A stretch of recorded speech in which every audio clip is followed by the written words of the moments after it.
Além disso, nas áreas urbanas consolidadas devem ser ouvidos os conselhos estaduais, municipais ou distritais de meio ambiente, a lei municipal ou distrital, que poderá definir essas faixas marginais distintas daquelas estabelecidas no Código Florestal, como eu já mencionei.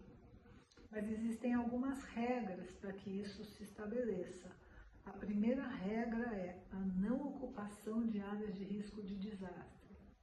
E como é que eu vou saber que a prefeitura, que os órgãos de planejamento da prefeitura vão saber se aquelas áreas é uma área de risco ou não? A única maneira de se fazer isso é se fazendo estudos ambientais e se produzindo um mapeamento das áreas de risco, como tradicionalmente se faz. Então, pelo menos 2 mapas são estritamente necessários nesse caso, que é o mapa de áreas de risco de inundação e o mapa de áreas de risco de erosão, deslizamento e desmoronamento. Só com esses 2 mapas em mãos é que eu vou conseguir deliberar sobre que áreas são áreas de risco e quais áreas não são áreas de risco. Um segundo ponto é a observância das diretrizes dos planos municipais já existentes. Por exemplo, o plano de recursos hídricos, o plano da bacia, o plano de drenagem ou o plano de saneamento básico, se houver. Caso não haja, ainda que a lei não mencione nada, é muito importante que essas questões todas de drenagem, de saneamento, de recursos hídricos sejam consideradas pelo plano diretor nos instrumentos de planejamento municipal para que se possa deliberar eventualmente a alteração das áreas de preservação permanente. E, finalmente, o terceiro ponto é a previsão de que as atividades ou os empreendimentos a serem instalados nas APPs urbanas devem observar 3 tipos de casos específicos: utilidade pública, interesse social ou baixo impacto ambiental, fixados nesta Lei 14.285 de 2021, ou seja, de 2021. Então, o que seria, por exemplo, um caso de utilidade pública? Atividades estritamente necessárias ao desenvolvimento municipal, atividades de segurança municipal, nacional, proteção sanitária, obras de infraestrutura, serviços públicos, sistema viário, extração, em alguns casos de mineração, com extração de argila, saibro, cascalho, desde que com autorização legal, atividades e obras de defesa civil, atividades que comprovadamente proporcionem melhorias nas funções ambientais, como obras de saneamento, por exemplo, e de bem-estar da população, e outras atividades similares caracterizadas e motivadas pelos procedimentos administrativos particulares da própria prefeitura. Também é importante inexistir uma alternativa técnica e locacional ao empreendimento proposto. Isso também está na Lei 14.281. Um segundo fato é o interesse social. Então, o que são essas atividades de interesse social?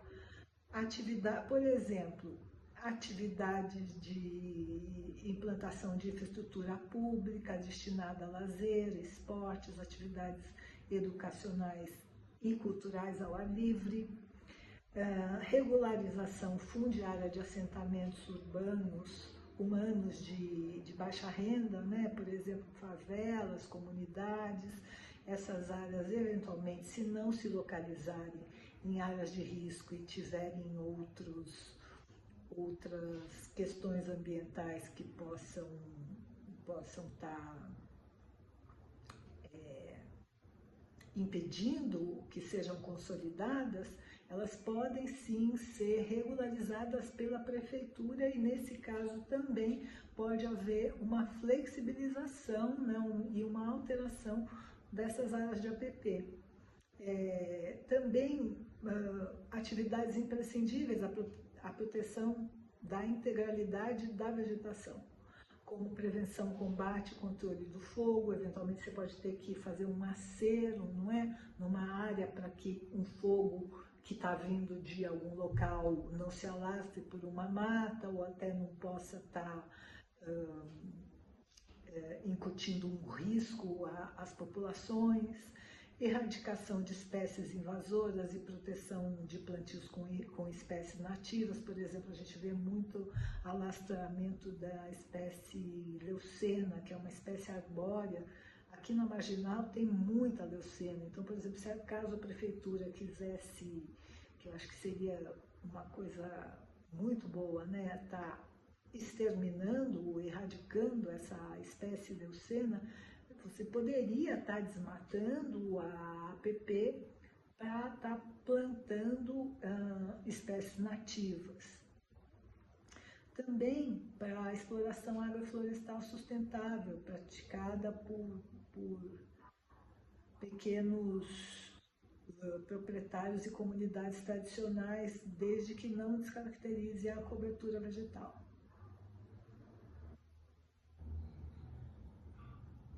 E outras atividades. E atividades, finalmente, atividades de baixo impacto ambiental. O que seriam atividades de baixo impacto ambiental?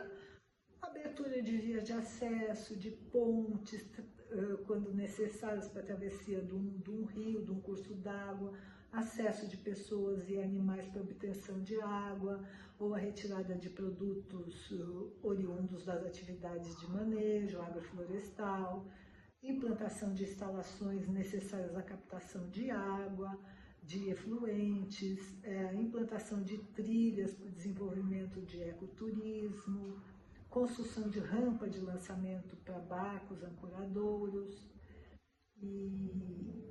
e algumas outras funções. Eu não vou mencionar todas aqui, porque eu iria me estender muito. Mas basicamente é isso. Então, finalmente, assim, resumindo, eu acho que é importante mencionar que